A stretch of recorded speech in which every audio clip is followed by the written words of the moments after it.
Esse gráfico mostra o montante de crédito rural distribuído no Brasil e subsídio. Então, olha só, você tem que o Brasil, na década de 60, esse gráfico começa, né?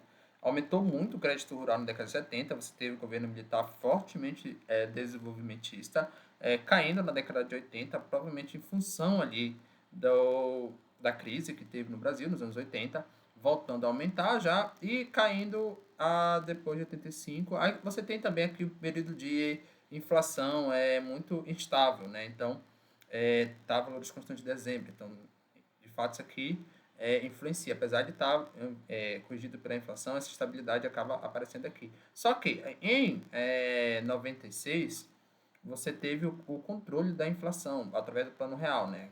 O Plano Real ele é de 94, mas os impactos dele vão começar depois. Então, a partir do momento que você controla a inflação, você traz um ambiente econômico mais estável e o crédito rural volta a aumentar no país. Esse gráfico vai até 2011. A fonte aqui é do Baixa, tá? É, baseado no Baixa, baseado em Baixa. Salvo engano, o livro do Baixa é de 2022. Se não for, vou colocar nos comentários aqui para vocês, mas tudo certo. Então, olha só, a década de 1970 e 1980. O governo tinha como meta macroeconômica o incentivo às exportações, aquela ideia de balança comercial positiva. O crédito beneficiou principalmente as culturas de exportação, as regiões sul e sudeste e os médios e grandes produtores rurais. Os médios e grandes produtores possuem maior patrimônio e capacidade administrativa, o que facilita os financiamentos. Tá? Os pequenos produtores nem sempre possuem a posse legal da terra, não possuindo garantias para o financiamento. Então, assim, quando você vai financiar uma empresa, você tem várias garantias. A principal delas é o próprio negócio, se o negócio é viável ou não. Mas o fato do grande produtor ter uma terra já regulamentada, né, faz com que você tenha uma garantia mais, porque se o negócio der errado, ele pode lhe dá a parte da terra como garantia. Já o pequeno produtor, no Brasil, muitas vezes, a situação de legalização da terra ainda é problemática. Por isso que se discute muito ali a própria reforma agrária, né? A própria reforma agrária. Então, como eles não tinha muito incentivo para uma instituição financeira oferecer crédito para pequeno produtor. Cerca de 80% do crédito rural foi alocado, foram alocados, acho que foi alocado, né? Diferente percentual. Não, foram, tá certo. Foram alocados a 5 culturas: soja, trigo, arroz, café e cana-de-açúcar. Então, assim, é bastante concentrado, né? Só 5 culturas com 80% do crédito. Assim, isso aqui, para a gente ver se é um parâmetro de concentração, de mercado, de crédito, teria que ver o que acontece em outros países, porque isso pode ser o comum, já que esses podem ser culturas que o Brasil tem a vantagem competitiva. Por exemplo, na soja é bem forte, no café, na cana-de-açúcar. Então, todos esses o Brasil é bem forte. Tem até uma regra de Pareto, né? Só 20% dos produtos ou das causas correspondem a 80% dos efeitos ou dos resultados, né? Nesse caso aqui. Então, ok. Na década de 90, o governo federal cria novos instrumentos de financiamento. Então, ele cria aqui o Programa Nacional de Fortalecimento da Agricultura Familiar, o PRONAF, para meio que tentar sanar esse viés aqui, né, de foco nos grandes produtores, e o Programa Nacional de Apoio ao Médio Produtor. Então, o PRONAMP. O objetivo é aumentar a participação do setor privado no financiamento do agronegócio, porque eles só financiavam ali os grandes. Agora é você criar um programa para incentivar a iniciativa privada a financiar também as pequenas. Aumentar a disponibilidade do capital no setor, então via os bancos públicos e eu também ter financiamento público, tá? Ou então esses incentivos ao setor privado também aumentar o capital. Propiciar um maior capital de giro dentro do próprio sistema, aliar os cofres públicos que não possuem capital suficiente para atender a toda a demanda por crédito rural, atrair o investidor urbano, seja ele um pequeno poupador ou um grande fundo de pensão, a financiar a atividade rural, em complementação ao crédito regulamentado pelo governo. Então, isso que se buscava na década de 90. Quais são os instrumentos privados de financiamento do agronegócio? Você tem o crédito do produtor rural, CPR, física e financeira, tá? Então, serve para isso.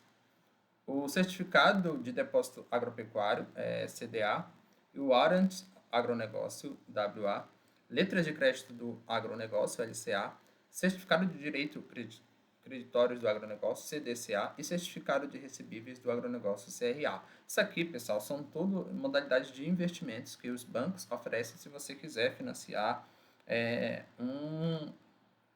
o agronegócio. Tá? Tanto oferecem para pessoas físicas daqui, e aqui financia seriam pessoas jurídicas. Eu vou até tirar isso aqui, porque está um tanto quanto redundante. São esses os principais mecanismos para crédito rural no Brasil. Tá? Crédito do produtor rural, CPR, viabiliza ao produtor a comercialização antecipada de sua safra, permite obter recursos para custear a implementação das lavouras. E aqui também já está repetindo, né, o termo, então só vou deixar assim. CPR física. Representa uma promessa de entrega no futuro do produto a ele vinculado. Então, isso aqui funciona como um mercado futuro, né? Eu coloco um crédito no produtor e no futuro ele vai me entregar. Uma agroindústria exportadora ou beneficiadora adianta recursos monetários e insumos ao produtor. Aquela explicação que eu dei na aula anterior. Então, eu tenho uma indústria que produz suco de maçã. Vou colocar até aqui como exemplo. Produtora de suco de maçã. Essa indústria, ela tem interesse que existam produtores rurais de maçã, só que esses produtores podem não ter recursos. Então, como ela faz? Ela paga antecipado para que eles tenham os recursos suficientes para produzir a maçã e depois de um tempo que ela recebe essa maçã para viabilizar seu negócio. O produtor entrega o produto físico correspondente ao valor do recurso monetário mais juros. É claro, como ele está recebendo o dinheiro antes, ele vai ter que pagar uns juros aí para essa indústria aqui. O mesmo produtor pode emitir distintas CPR para uma mesma safra, sendo que a primeira tem maior preferência de recebimento do credor do que a segunda, e assim por diante. Então, olha só, o produtor emite uma CPR. Tem a nossa aula de mercado financeiro, que eu explico o que é um título, que pode ser público ou privado. Ele está emitindo aqui um título, que é uma obrigação a pagar. Então, ele vai pagar essa indústria. Só que ele vai pagar com juros e existem diferentes indústrias que podem comprar essa CPR dele. E aí, claro, ele vai pagar primeiro quem tem mais preferência, quem comprou primeiro. É assim que funciona. CPR financeira. Financiamento em dinheiro ou insumos, que também pagará em dinheiro. O comprador da CPR financeira não receberá o produto na liquidação, mas o valor monetário equivalente ao produto. Aqui, pessoal, é o seguinte. Eu vou deixar aqui o... Ah, tá. Aqui eu vou deixar o físico ou financeiro, né? Aqui não está falando da pessoa física. Aqui, pessoal, é o seguinte. É a indústria que produz maçã. O que ela vai receber? A própria maçã, tá? E os juros. Então, ela vai receber o produto físico aqui. Tá vendo? Ela recebe um produto físico.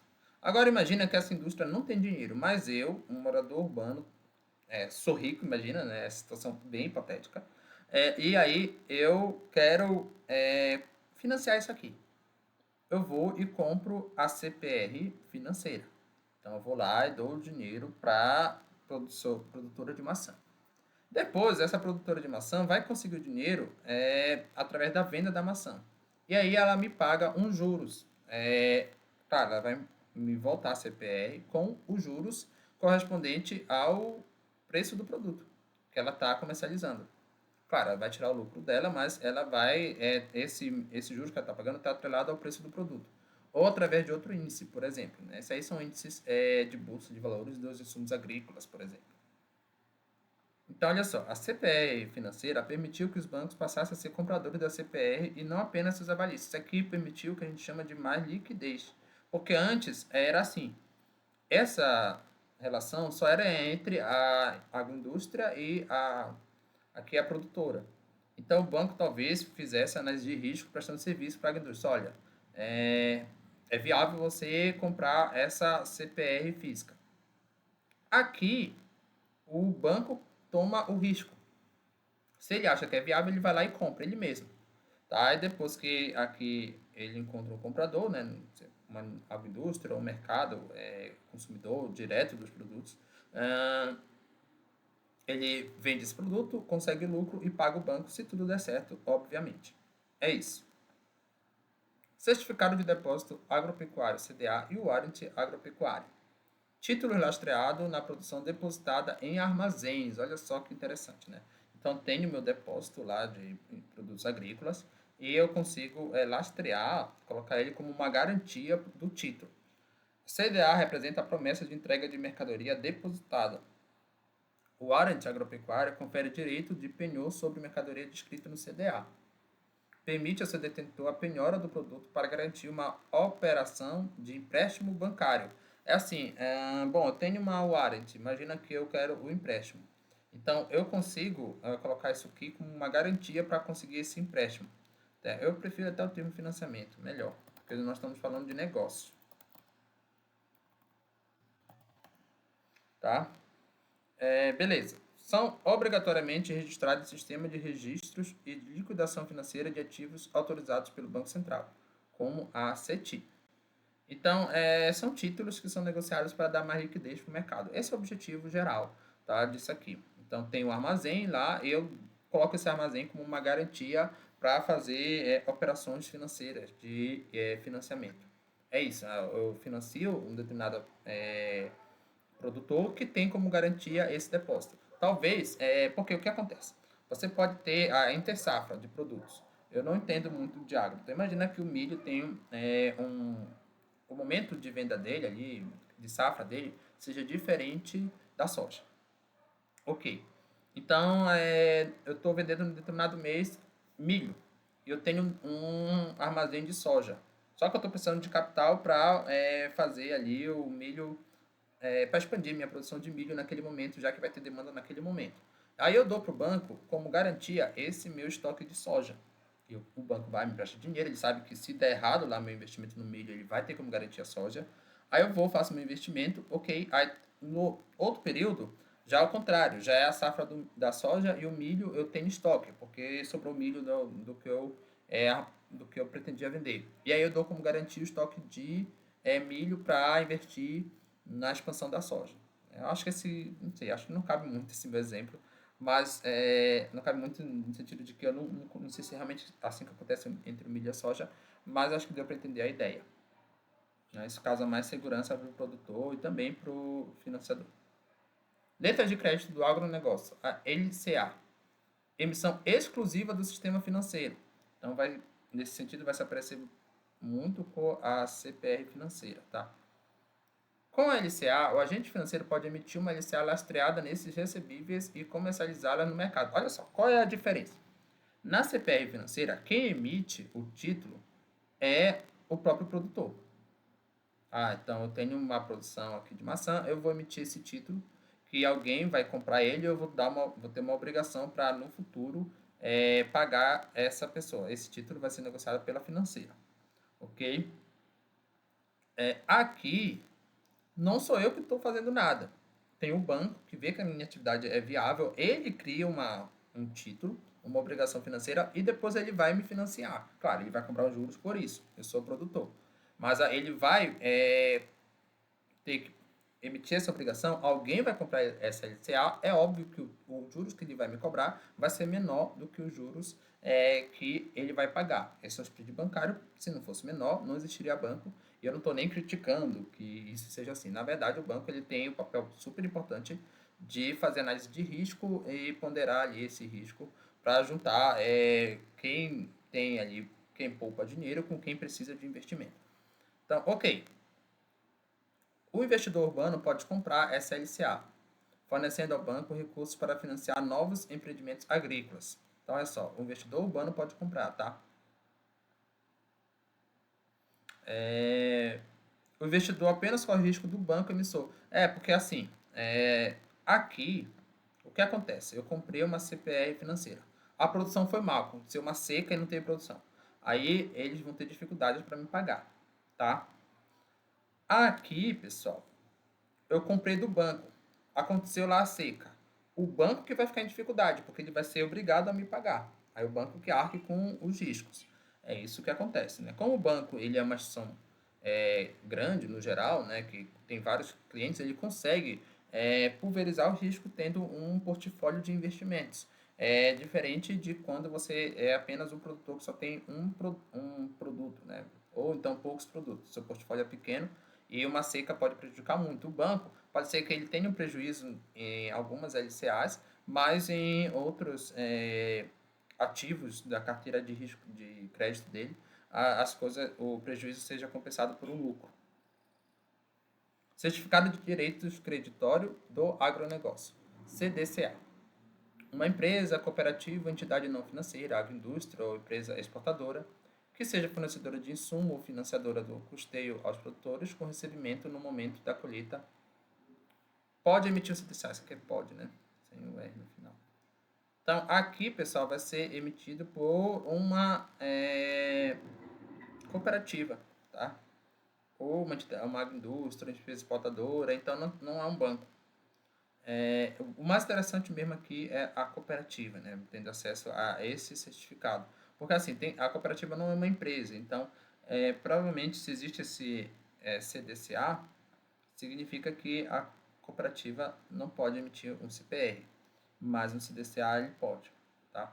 Como a empresa, ela, no geral, é mais consistente do ponto de vista legal do que a cooperativa, ela também vai ter acesso ao CDCA. Tá? Mas, claro, existem várias exceções a isso. Esses podem usar o estoque de recebíveis para lastrear o lançamento de CDCA e vender para um investidor. Aqui, pessoal, esse termo lastrear significa dar garantia. Então, eu tenho um estoque de recebíveis. O que é isso? Bom, eu fiz uma venda e vou ter um dinheiro para receber, né? Eu vendi lá meus insumos, né? Isso serve para fornecedora de insumos. Então, eu produzo insumos para o agro. Eu vendi para uma empresa, só que essa empresa ainda não vai me pagar.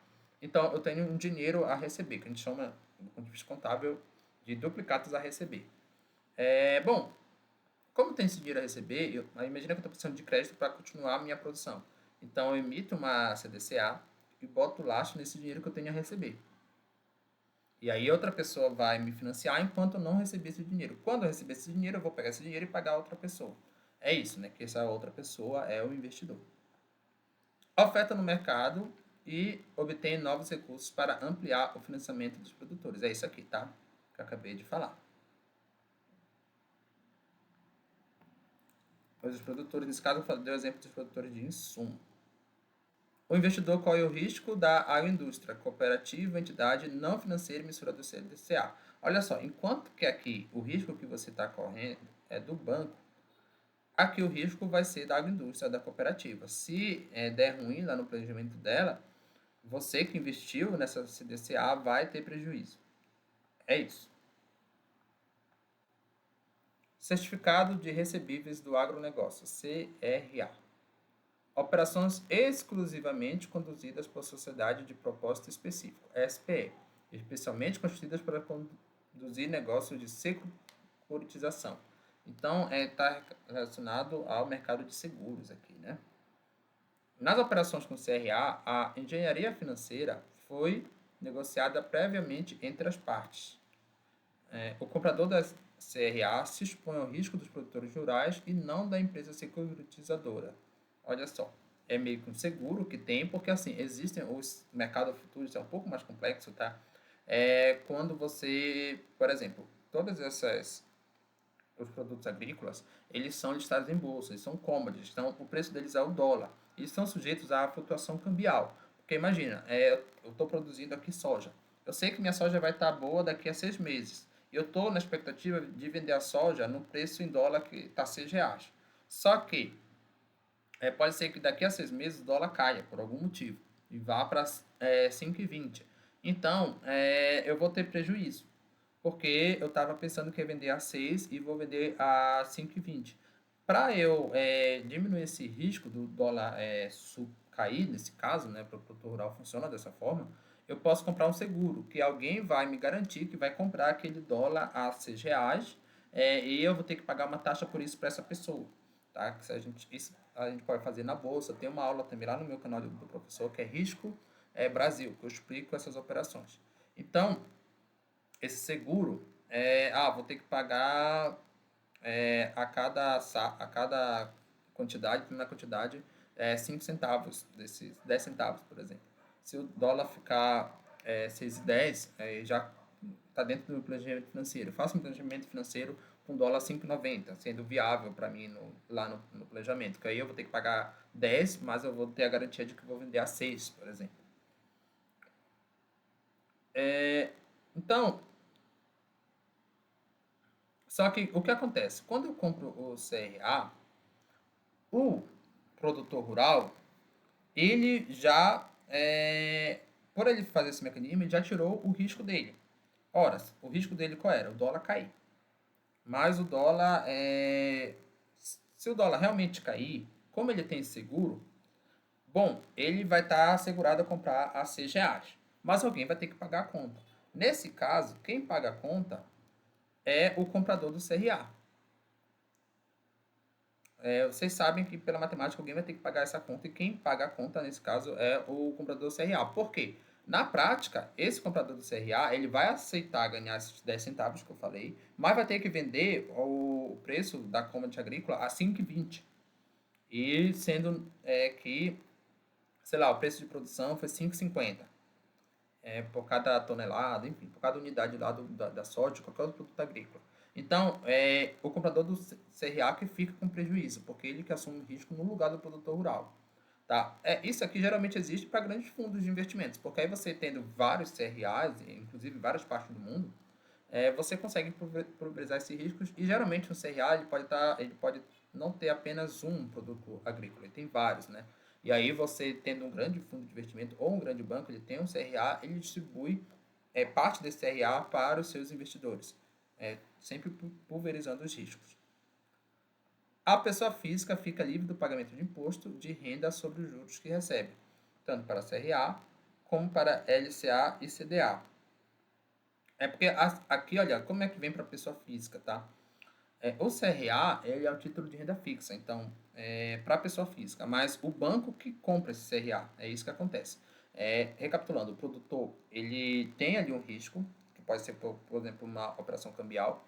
Para diminuir esse risco, ele vende o título para o banco, tá? E o banco assume esse risco de flutuação cambial, enfim, tendo uma carteira diversificada, o banco pode fazer isso.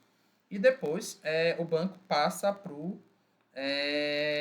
a pessoa física, na forma de CRA, LCA e CDA. Quando ele passa para a pessoa física, ele já passa como um título de renda fixa, já fazendo análise de risco dele, considerando vários fatores e a própria carteira dele. É assim que funciona. Eu sei que é um pouco complexo para quem não está familiarizado, mas o objetivo final, pessoal, de todos esses mecanismos, esses instrumentos de financiamento do agronegócio, é dar mais liquidez, né? É fazer com que os riscos sejam pulverizados do setor do agronegócio para a população geral e para os bancos que são especializados em fazer essas análises de risco.